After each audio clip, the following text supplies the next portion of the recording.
University and Yale. Oops, okay. This webinar is being recorded. Okay. A graduate of Columbia University and Yale Law School, Patrick worked as a freelance journalist and screenwriter before joining The New Yorker as a staff writer, where he has covered everything from El Chapo to the rise of Donald Trump. He's the prize-winning author of 4 books. The most recent before this was the bestseller Say Nothing, a true story of murder and memory in Northern Ireland, which received numerous awards, including the National Book Critics Circle Award for nonfiction.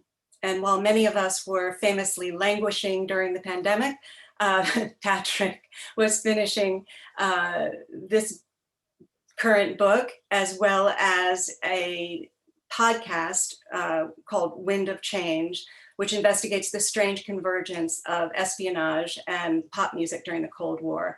And The Guardian named it the best podcast of 2020. So I know we have people here from all over the country, but for those of us here in the hood on Long Island Sound, it's a very, very special welcome to you, Patrick. Thank you so much, Jackie. It's such a pleasure to be with you. And as you know, the Larchmont Public Library is an institution that's very dear to my heart. So this is a real treat. Right. I want to start off with Arthur Sackler, whom I find to be one of the most fascinating characters, despite the fact that he died before the opioid crisis began. Why did you start the book with him and devote literally a third of it to him? Were there some elements of his character, positive or pathological perhaps, that he passed down to future, the generations that followed him? It's a great question, and was really one of the biggest creative decisions in the book. When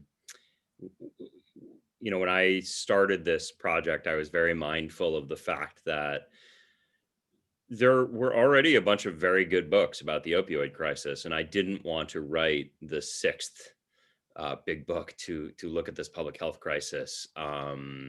That would be a kind of, a new iterative installment on the literature that already existed, which was pretty robust. I wanted to do something slightly different. And so while OxyContin and the opioid crisis play a big part in the story, really in the second half of the book, I wanted to tell a story that would be more of a kind of a sweeping family saga about 3 generations of this one family. And a big part of that decision was based on the kind of wildly novelistic life that Arthur Sackler led. So for those who haven't read the book, the Sackler family, this family that I focus on in the book, I look at 3 generations, and there was a man named Isaac Sackler and his wife Sophie. They had both emigrated from Europe to New York at the turn of the last century, and they had 3 children: Arthur, Mortimer, and Raymond. These 3 sons who grew up against the backdrop of the Great Depression, grew up wanting to be doctors from a very early age, did indeed become doctors, experienced great anti-Semitism in their youth and also in their early professional years, and ended up becoming physicians, but also businessmen. And they kind of then give us the Sackler Dynasty, the Sackler Empire. So it's about their children and grandchildren as well. But Arthur, the oldest of those brothers, was this just kind of brilliant, protean, charismatic, ambitious figure. He felt to me almost like a character from a Saul Bellow novel. He was one of these kind of quintessentially American characters, in that he, I think, had a real faith in himself and in the idea that in America, in the span of a single lifetime, a single individual could change the world and change the fortunes of a family. And he did that. We could argue about whether he did it in good ways or bad ways. And so I was very interested in him, and I had great access to certain types of materials about his life that I thought would allow me to tell that part of the story in a vivid way. But then most importantly, it wasn't just that there was this one wacky uncle who was interesting and seemed like he would be worth a few digressions. I think of my colleague Jane Mayer, who wrote a book about the Koch brothers, and there are four Koch brothers, but she really mainly focused on the two who were active in right-wing politics. There are a couple of other Koch brothers who are interesting guys in their own right, but somewhat disconnected. The thing about Arthur that was so intriguing to me is he dies, as you said, in 1987, but in his life, you see kind of in embryo all of the stuff that would come later. And so when you look at the story of the marketing of OxyContin and of pharmaceutical advertising and pharmaceutical marketing, and what I would argue is the perversion of medicine by commerce, all of that is there in Arthur's life and in those early years of the 1950s and 60s and 70s when Arthur makes his first fortune. The classic family saga is shirt sleeves to shirt sleeves in 3 generations. This is more sort of pinstripes to, I don't know, prison stripes. I don't know if that will happen, but it's different. It's different from other family sagas. Yeah, I mean, I think that to a degree that I probably didn't appreciate even when I started working on the book, I think there is a sort of a kind of classic tragic arc to the story. The irony is that there's this amazing story that I stumbled on. I found an interview that Arthur Sackler had given. He didn't give many interviews in his life, and I found one that nobody had ever quoted or discovered. It was not online, but it had been I think a student at Tufts University had interviewed him in the 1980s, and I ended up getting it. It was on microfilm, and I got it digitized. And Arthur told this amazing story about this moment with his father during the Depression, where his father had lost everything and assembled his 3 sons, who were quite young at the time, and said to them very apologetically, listen, we have big ambitions for you. We want you to become physicians. We want you to get educated, but I'm not gonna be able to pay for your education. You're kind of on your own. I have no money to give you. But what I am giving you is a good family name, a name that means something. And what Isaac Sackler tells his sons is a good family name is the most important thing of all. If you lose a fortune, you can always make another fortune, but if you lose your good name, you can never get it back. And that becomes the really interesting question for me with the Sacklers, is that over 3 generations, they build a huge fortune, and they through I think a pretty conscious process of family branding, they sort of hold up the name as a a kind of a sign of cachet of a certain sort. And in the end of the story, they have the fortune, but not the name. Right. Yeah, I mean, they were once referred to as the modern Medici's. Their name is all over museums, universities, professorships around the world. How do they keep secret the source of their fortune for so long? Yeah, I mean, one of the things that was really fascinating to me. So when I first started on this project, this started initially for me as an article, a long article in the New Yorker in 2017, and it was not a secret that the wealth of the Sackler family was chiefly derived from the sale of OxyContin, and that they owned this company, Purdue Pharma, which had been, had pled guilty to criminal charges at that point already, and been a subject of a lot of controversy.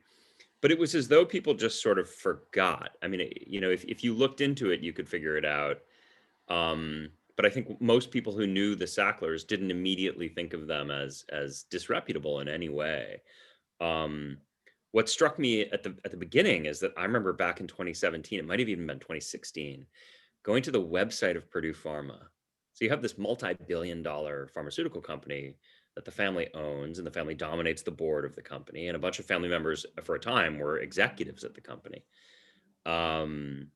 and looking on the website and not being able to find the Sackler name, not being able to find any suggestion that this family owned the company. And then when I got into the book research, what was so intriguing is that penchant, that familial penchant to disassociate the family name from the family business, that goes way back to the 1950s when Arthur Sackler made his first big fortune. It was really in the 60s when Arthur Sackler made his first big fortune with the marketing of Valium. And nobody knew in his world that this guy, who at that point was a kind of budding philanthropist, giving money to Columbia University and to the Met and to various other institutions in those early years, people didn't realize that the source of his fortune was Valium or medical advertising. It was all kind of a bit mysterious, and that's the way that he liked it. And I think that's the way they've always liked it. So it's part of the reason I think they were so successful over the decades is that this is like a 7-decade project to sort of posit the family name as this illustrious name that you see on museum wings and university lecture halls, but obscure the source of the family wealth. But it begs the question, did Arthur and, his successors or whatever think they were doing something wrong? I mean, why hide it? Was there something they were trying to hide? I mean, we know that there was this incredible vertical integration of conflicts of interest, owning the magazine that was reviewing the drug and, paying off people at the FDA. So, did that play into the secrecy or the disconnect? Yeah, it's such a great question. And this really gets to the heart of this story.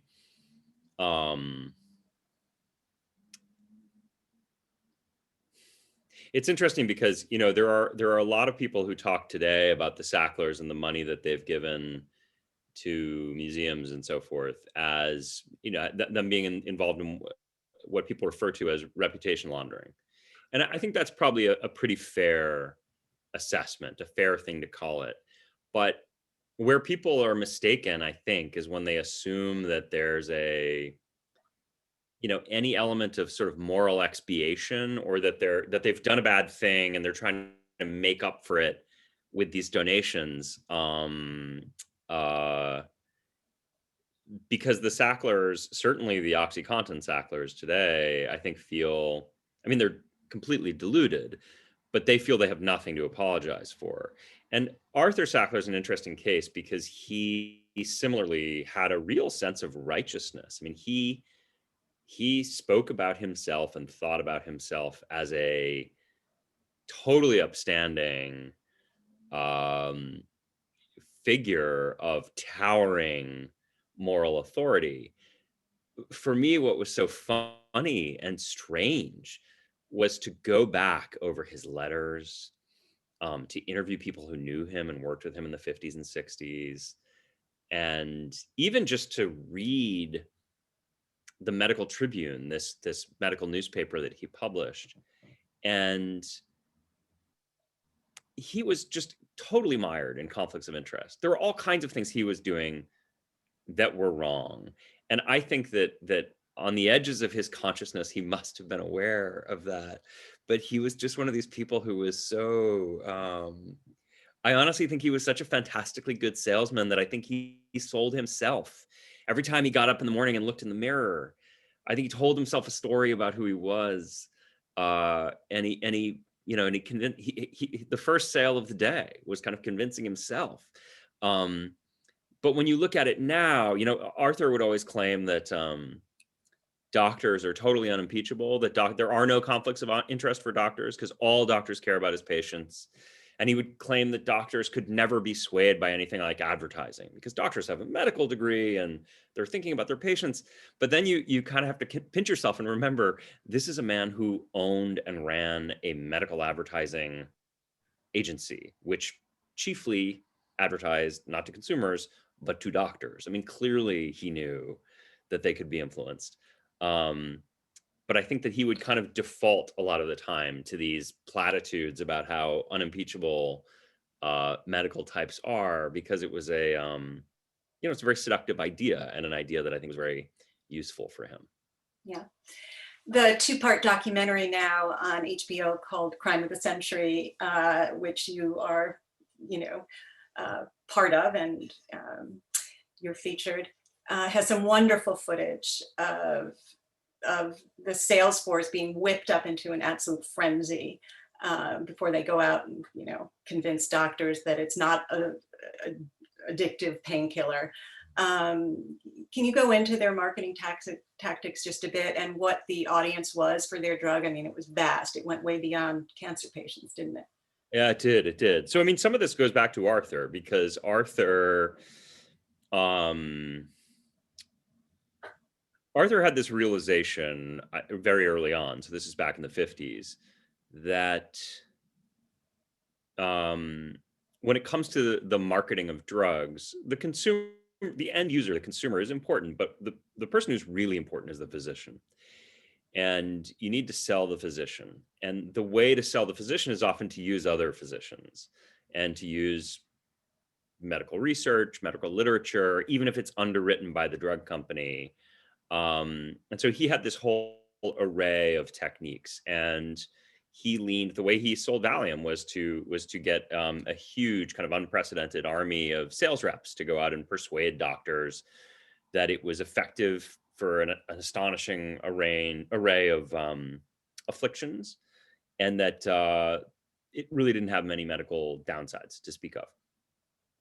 And what's fascinating is you fast forward 4 decades, and the same thing happens with OxyContin. So the real challenge with OxyContin for the Sacklers and for Purdue was that up to that point, American physicians had certainly known about the opioids, which is what we would call the sort of class of drug that derives from the opium poppy, had known that they have really important therapeutic uses because they can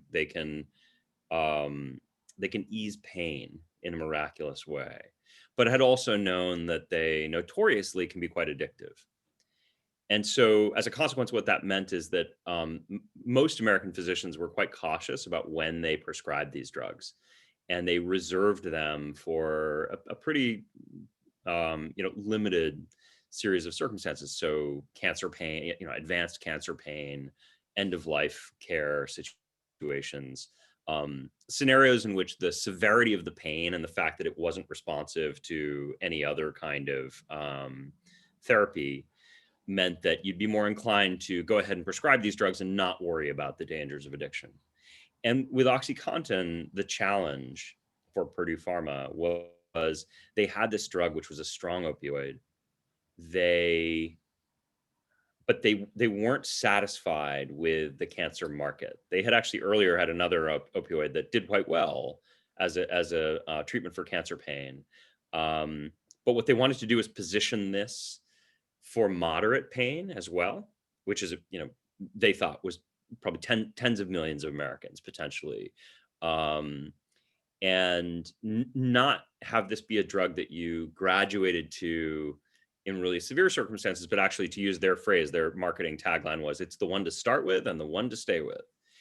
And for the sales force, what that meant is you have to persuade physicians that this drug that they otherwise wouldn't prescribe is safe and that they can do it. And so Purdue just kind of blitzed the whole medical profession with hundreds and hundreds of sales reps going out across the country, meeting with thousands of doctors, showing them literature, a lot of it pretty dodgy literature in retrospect. They had a speakers bureau in which they paid physicians to talk to other physicians about the benefits of these drugs. They had these junkets where they would have all expenses paid, pain seminars or pain treatment conferences in fancy resorts, and doctors would come. They bought meals for doctors left and right, which might sound like a small thing. There may be doctors tuned in with us right now. Certainly doctor acquaintances of mine have said to me, oh, I would never be influenced by a steak dinner. You couldn't, somebody who buys me a meal is not going to change the way I prescribe. But the truth is that it does work. And Purdue was spending $9 million a year just to buy food for doctors. And they were looking very close at what those doctors were prescribing and at the return on investment. And it made sense to spend that kind of money. So there's this whole juggernaut. And there were two big fundamental claims they made. The first was that there had been an irrational fear about opioids, that doctors really didn't need to worry as much as they did and should be prescribing these drugs left and right for all kinds of conditions. And then the second was that the drugs weren't addictive, that this was kind of an old wives' tale. And what the sales reps would say again and again, I've interviewed a bunch of these sales reps, they would say all day, every day, for months, for years, meeting with doctors all across the country, they would say it's addictive less than 1% of the time. What's the actual figure? Oh God, I mean, I think there's probably a lot of disagreement about that. The Sacklers, even today, through their representatives, claim that it is vanishingly rare to get addicted to OxyContin if you are a pain patient and it's prescribed to you by a doctor and you take it as instructed. So, it very quickly emerged that lots of people were getting addicted to the drug and abusing it and overdosing and dying in some cases. And what the family said and the company said was, oh, but that has nothing to do with the drug. You see, that's the poor moral character of the addicts, of the abusers. If they weren't abusing OxyContin, they'd be abusing something else. And we can talk more about this if you like. I think this is an extremely pernicious idea that they put out there into the atmosphere, a very self-serving one. And their main defense, correct? Is that their main defense? Absolutely. Yeah. I mean, well, they have a bunch of defenses. They also, another big defense is that the FDA signed off on everything they did. And we can certainly talk about that and why, to me, that's not necessarily a panacea, certainly when it comes to a moral assessment of what they were doing. But but I'll give you a statistic. I mean, quite recently in the Purdue Pharma is now on bankruptcy, and in the bankruptcy proceedings, various claimants who say, hey, I should get a share of what this, I should get something, made filings with the bankruptcy court in close to Larchmont in White Plains. And one of these creditors was United Health, the insurance company. This is a single insurance company, a very big one, but just one insurance company. They had a filing that was kind of little noticed at the end of last year, in which they said that they had done an internal study looking at the number of people over about a decade who had a United Health policy, and who were prescribed one of Purdue's opioids for pain by a doctor, and who subsequently were diagnosed with an opioid use disorder. So these are people who actually have a diagnosis, which you assume would be a smaller community than the number of people who actually became addicted. And they said this one company over roughly a 10-year period, looking at people who were prescribed by a doctor and then had a diagnosis, they said the numbers in the hundreds of thousands. So I'm gonna go out on a limb and say it's a little higher than 1%. Right. Can you just talk a little bit about the pill itself and what made it different and very dangerous, also different from heroin and morphine? What was the composition here? So the real innovation that really the one big innovation over 7 decades of ownership of this company, Purdue, of Sackler ownership, has been this seal. When you hear the contin in OxyContin, what it refers to is the seal on the pill. And what that does is it regulates the dispersal in your bloodstream of whatever the active ingredient is. So contin is short for continuous. And the idea is that you get a continuous flow. It's almost like being on an IV drip. And the only active ingredient in OxyContin is oxycodone, which is quite an old opioid, a strong opioid. that is generic. It's only because of the Contin coating that they could patent it and charge a premium, charge what they did. So the idea was that this was a very powerful painkiller. It came in a variety of doses, but that you could pack a lot of oxycodone into one of these pills, and that slowly, because of that coating, over the course of 12 hours, it would filter into the bloodstream. And what that meant from a marketing point of view is that they said, you no longer need to wake up in the middle of the night to take an extra dose of something that you would have to take every 4 hours or every 6 hours. This will last you 12, which, if it was true, would be really amazing. It turns out that for a lot of patients, it didn't last 12 hours. And after about 8 hours, it would start to wear off, which is a recipe for abuse and addiction. But that was the claim. And the really interesting thing for me that I discovered in my research is that they had I mentioned an earlier cancer medication called MS-Contin, which was just morphine with that Contin coating. MS-Contin had been very successful in the cancer pain market, but that's a limited market. And so with OxyContin, they wanted to go bigger. And what they discovered in their focus groups with doctors was that a lot of doctors believed that oxycodone was weaker than morphine. That is, the new drug was weaker than the old drug. So that turns out to be exactly wrong. It's not true.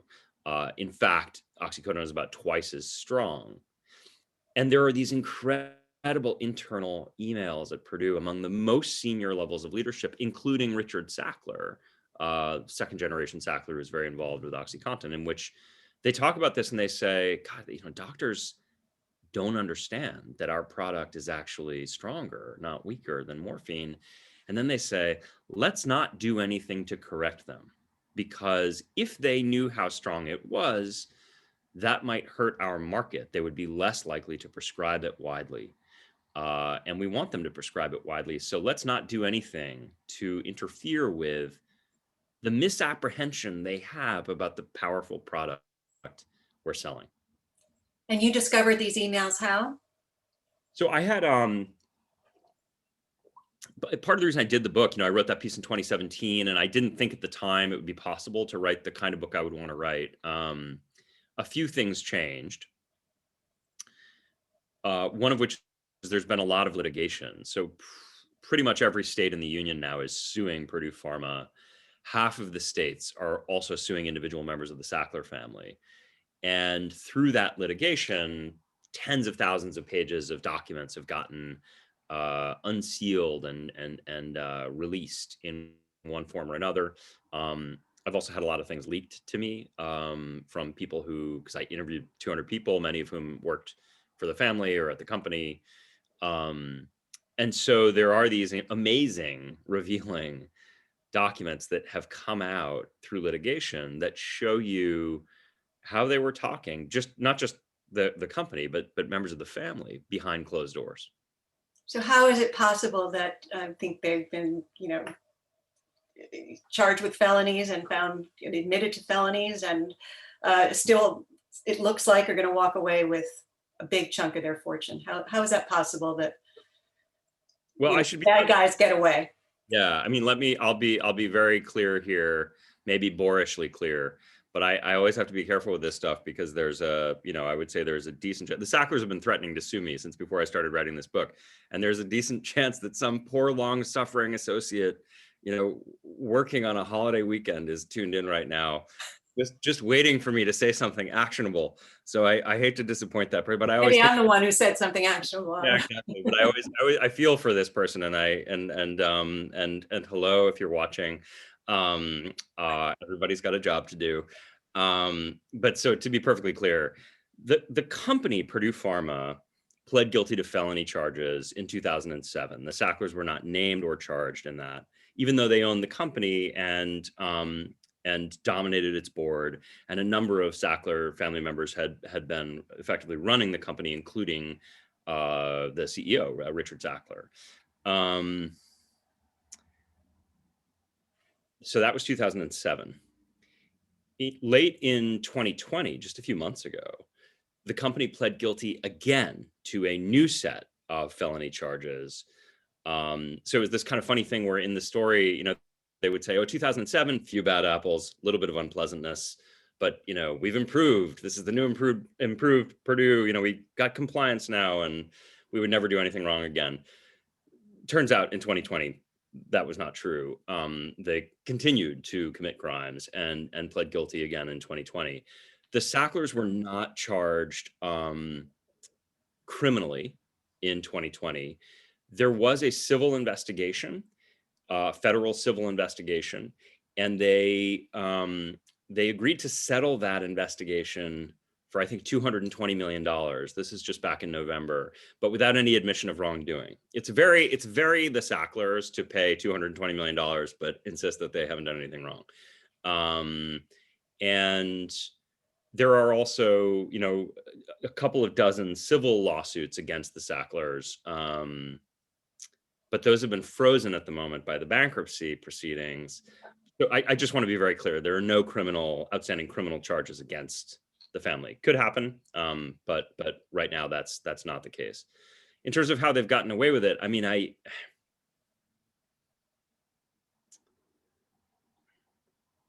my book is about this specific family who I find really fascinating. They are not the only culprits in the opioid crisis, but I think OxyContin was kind of the tip of the spear. I think they were the first in, and they have benefited tremendously. They've made billions and billions and billions of dollars at a time when a lot of Americans have died. The opioid crisis, 500,000 people have died. There's 2+ million people today who are addicted to opioids in this country. And so I wanted to look really closely at this family. But it's not just the family, right? This is a story about really, I think, total system failure. I mean, the FDA failed, the DEA failed. I tell the story in the book about how the Department of Justice, I think, really failed to hold people to account and to get this corporation to behave. I think Congress is finally, belatedly, a little more active now, but I think it's a story about Congress failing. The medical profession really failed here. And I tell the story in the book about a bunch of kind of fixers and enablers, the lawyers, the professional class, Mary Jo White, the former U.S. attorney in Manhattan, and Barack Obama's chair of the SEC, a real hero to a lot of lawyers. She's one of the villains in my book because she represented this company and this family the first time they pled guilty to criminal charges. The second time, there's really nothing they can do in the way of bad behavior that would persuade Mary Jo White that maybe there are better uses of her time and legal talents. So I think it kind of takes a village, honestly, in terms of how they get away with it. And the spectacle that we're looking at right now is what happened was you get the guilty plea in 2007. And then after that, the family starts quietly pulling money out of the company. A few $100 million here, a few $100 million there. They take out $10 billion. And as all this is happening, there's more and more lawsuits gathering around the company. And then at a certain point, the family says, God, there's hardly any money left in the company. We're going to kick the company into bankruptcy. The company can't fight off these lawsuits. It doesn't have the money. And so now there's this bankruptcy proceeding in White Plains. The company has declared bankruptcy and is unable to fight off all these lawsuits. The family is sitting on the sidelines, having pulled $10 billion out and hasn't declared bankruptcy themselves. And I think, they will eventually have to give up some of that money, but they will walk away with vastly more. So this is, to my mind, a story in which the bad guys get away with it in the end. Tell me a little bit about the bankruptcy judge. I mean, there's a story there too, isn't there? There is. I mean, Robert Drain. I've learned a lot about bankruptcy law over the last year, and I won't bore you to tears. I mean, I think part of what's so dangerous about resolving complex situations like this in a bankruptcy court is that it really happens behind the scenes, is that the public is effectively shut out, and it's lawyers, talking to this judge. They're all repeat players. They all know each other. They all speak this kind of pretty antiseptic jargon. Drain was a judge that the company picked. They handpicked him. When you declare bankruptcy, you can choose which federal bankruptcy court you want to declare bankruptcy in. And I think they did their homework and they picked the right guy. He's been a very accommodating judge. I could give you many, many examples of this, but I'll give you just two quickly. One is that it's a standard feature of bankruptcy law that if you have a company like Purdue Pharma that's being sued left and right, when it goes into bankruptcy, the judge freezes all those lawsuits, all the people who are coming after them. And I think for good reason, and it's understandable why, because you've got a kind of a limited estate. They need to carve it up and figure out what they're going to do. And so those lawsuits are all suspended. In this case, what happened was the judge did that. And then you've got the Sacklers, who, remember, were also being sued by 24 or so states. And they haven't declared bankruptcy. But in this case, the judge said, you know what? I'm going to freeze the lawsuits against them too, even though they haven't declared bankruptcy before me. And his stated hope is that the way this thing ends up is that he'll make that permanent. There's an amazing line that I quote in the book where he talks about what he wants to do is find a situation in which the Sacklers can get true peace. And the other illustration for me is that I think that there are these long telephone hearings that I have spent far too much of my life listening into, in which a lot of these lawyers, I should say, the legal fees on this bankruptcy are estimated now to be at about $500 million. So there's a lot of lawyers, who are going to retire on this case, including Rudy Giuliani. Isn't he one of them? Rudy Giuliani not involved in this instance, but yes, he certainly has worked for the Sacklers over the years and Purdue and made a great deal of money doing so. But there's a lot of talk in the bankruptcy in which the Judge Drain and the lawyers will occasionally they'll pause and they'll say, of course, what we're all thinking about here is the victims of the crisis. They're at the forefront of our minds. And there's this amazing hearing in, I think, December, when everybody's on the phone, right? So you're dialed in, and some of these victims called in and tried to break in and just tell their stories. These hearings go on for 4, 5, 6 hours. They just wanted a few minutes to just speak and be heard. There's this devastating moment where this guy calls and he tries to get it to break in, and the judge says, "What is your business?" And he says, "My business is my fiance died." And basically they told him, sorry, we don't, no place for you here. We don't want to hear from you. We don't want to hear from you even for 5 minutes. And then a woman called in and tried to tell a story about her dead brother, and they didn't want to hear from her either. And so to me, it's this very vivid illustration in which, I'm a lawyer by training, but I think that there are times in which the law can take on a pretty scary kind of Kafkaesque dimension. There's no way that Nan Golden and others can't storm the courthouse in White Plains the way they did at the Guggenheim. Well, they did, yeah. I mean, so Nan Golden, the photographer, who's a big character in the last third of the book, and an activist and somebody recovering from an OxyContin addiction, she's been very strategic about shaming institutions that have taken Sackler money. But Nan Golden is a photographer, and so for her, it's all about visual spectacle. And I think when COVID hit and they stopped doing in-person hearings at the bankruptcy court, it became really difficult. I talked to her about this, and she felt kind of hamstrung because she didn't know how to engage in her very visual style of activism when it's just a bunch of lawyers calling in to a teleconference line. They claim that you didn't try to talk to them, the family. I mean, I can't believe that's not true. They claim that you made mistakes and never corrected them. But I can't believe that you didn't try very hard to reach them and speak to them, correct? Yeah, it was, I mean, it's funny. This is so typical of them. Part of the story that I tell in the book is that this is a family that has always, for 20 years, when there are journalists raising the alarm and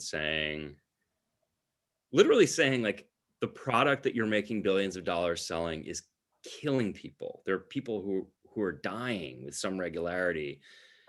The reaction by the family has always been to kill the messenger. It's never to take a moment of introspection and say, and I'm not saying pull the drug from the shelves or anything like that. I'm just saying just a moment to say, should we slow the train down just a little? Should we recalibrate our marketing pitch? Should we have hundreds of sales reps out there telling doctors it's not addictive?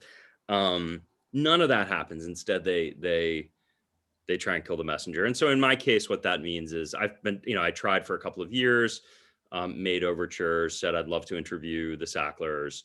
There was one wing of the family, the Raymond Sackler wing, which took a very antagonistic approach. They hired this lawyer who famously, kills stories before they come out. And he sent, dozens of letters and emails over the years to me, to Doubleday, my publisher, to the New Yorker. We had a whole back and forth in which they, for a while, they wanted to meet with me and I was happy to do that. But then they didn't want to meet with me. They wanted to meet with lawyers and like tell them bad things about me. And then we said, okay, well, let's have the meeting. And then we wouldn't hear from them for months. So it all sort of went back and forth. And then what happened is the book came out and the only thing they could really say, right, because there's so much in the book and it's so backed up, there's like 100 pages of endnotes. Much of it citing to emails by the Sacklers, to their own private emails. Their big thing was they were like, oh, he wouldn't meet with us, which was not true.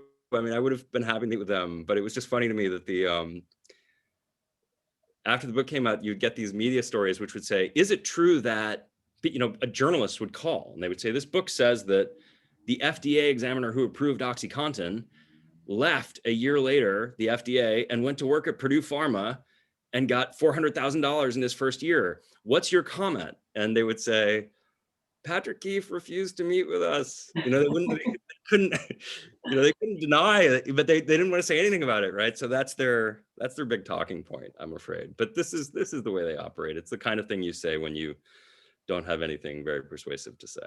So you certainly had the backing of your lawyers at the publisher and at the New Yorker, but was it intimidating for you to be hounded like this? Did you have to hold back on anything?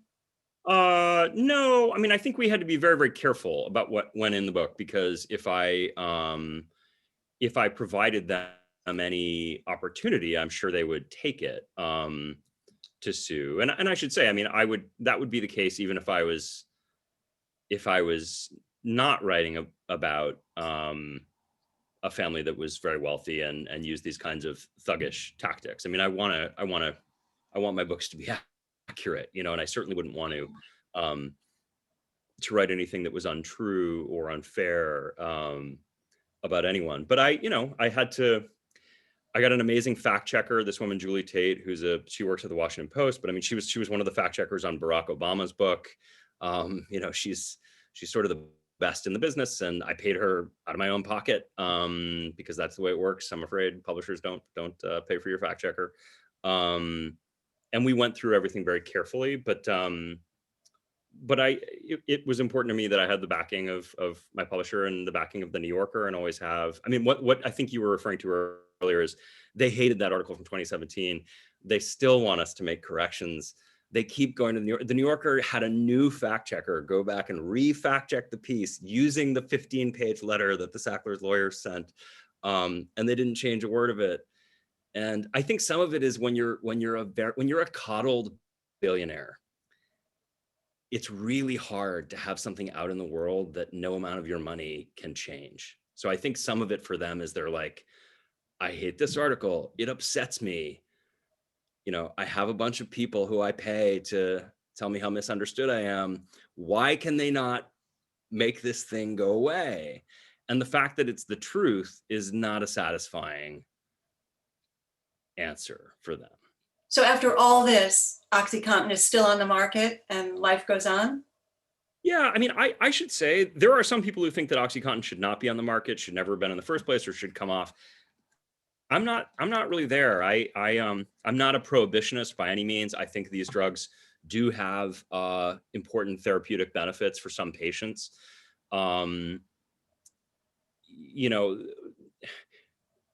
I think there's a sort of strain of thought, and the Sacklers I would include in this camp, of kind of libertarian American thought that says, "Hey, you're just selling a legal product. What's wrong with that?" And I'm somewhat sympathetic to that. I mean, my issue is you shouldn't lie about your product. You know, if your product is potentially addictive, then you should tell people it's potentially addictive.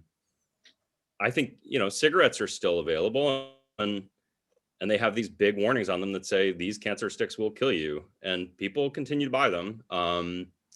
And so for me, the idea that you would pull OxyContin or take it away from the patients who rely on it now, I don't really go there. For me, it's more about truth in advertising. But yeah, look, we have a huge public health crisis now. It's impossible to put the genie back in the bottle, I'm afraid. As you've probably read, the opioid crisis has intensified with COVID and the economic crisis of the last 18 months. And I think that there will be some measure of accountability for the Sacklers, but I think there's no way it could be adequate. Right. We have a bunch of questions here. Can you see them alongside in the chat? Yes. If you click on the chat, one of them is very interesting. Michael Reed asks, reminds him of Jeffrey Epstein after his charges. Do you see the connections to Epstein or Madoff?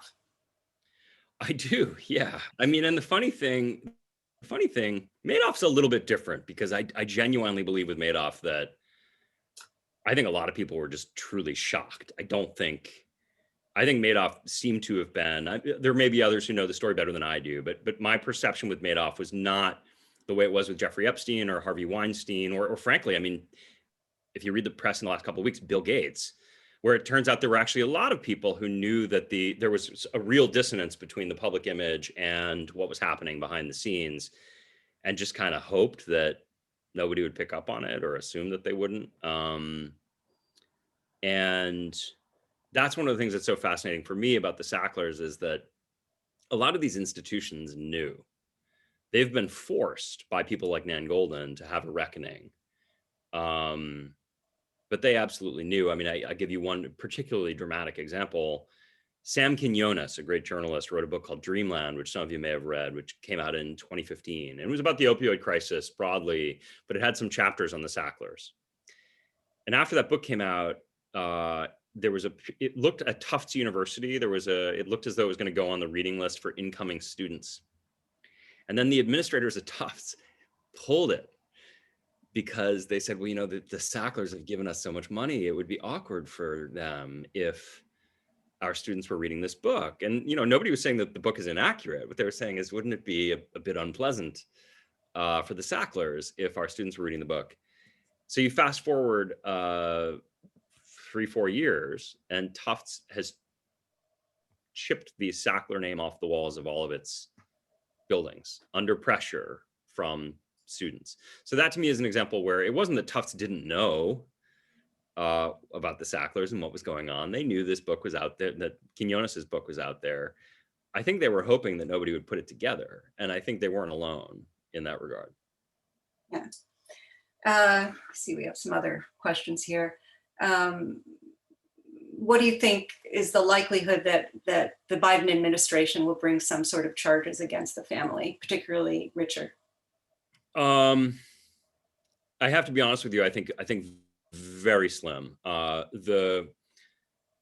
When the Trump Justice Department settled its cases against the Sacklers and Purdue in November, the Deputy Attorney General of the Trump administration said, hey, we're not ruling out criminal charges. We just, it's not that we're saying that'll never happen. So in theory, the door is open. But I think those would be tough cases to bring. It doesn't mean that they couldn't prevail, but in my experience, federal prosecutors are incredibly risk averse. I would argue too risk averse. I think they tend not to They tend not to indict unless they're very confident they could get a conviction.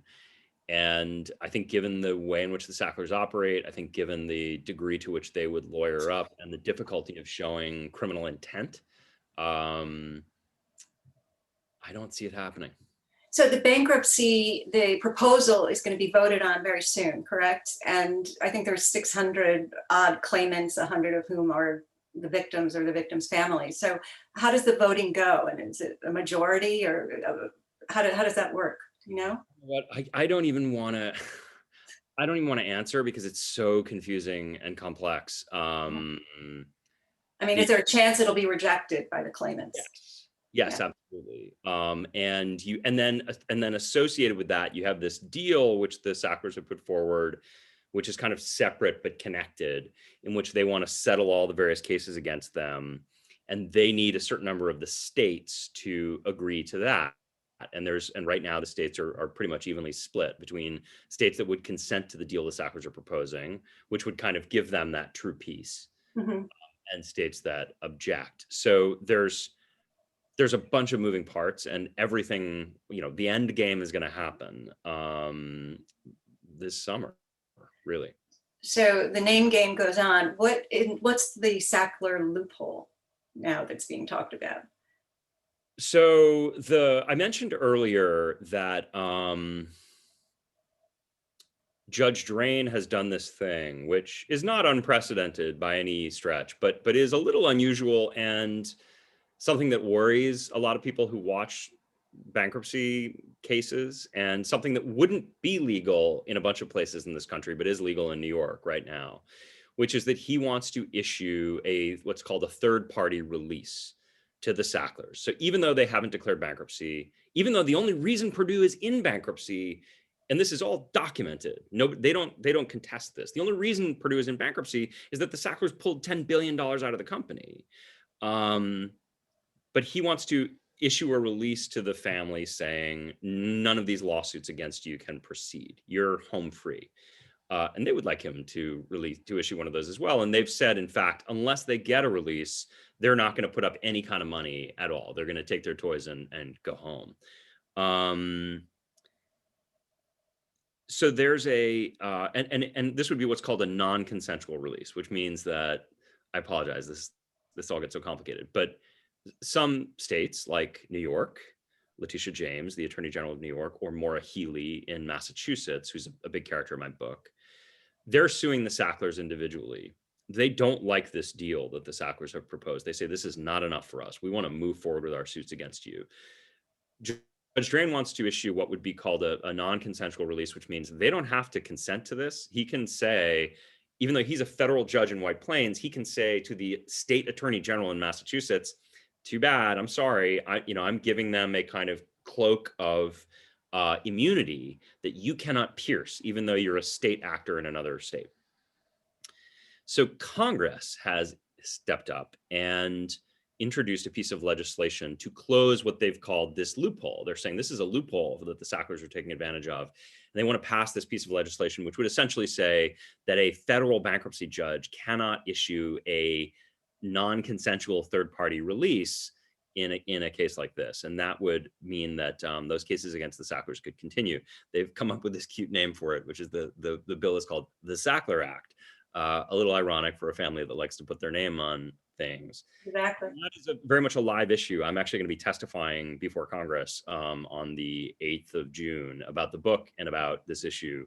There's going to be a hearing. I think Maura Healey is going to be testifying as well, and some others. So that's being debated. And it's a little bit of a Hail Mary pass, I think, honestly, for Congress, where they feel as though all the other institutions have kind of failed here. And that might be a way to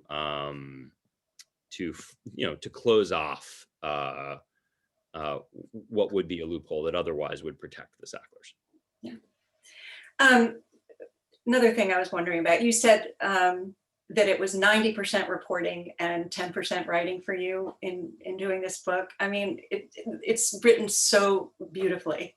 Does the writing just pour out of you? I mean, I'm a former print journalist myself, and I remember struggling with masses of material. What's that process for you? Yeah, I mean, I don't want to seem too glib. I mean, it is, so the writing does happen very quickly at the end for me.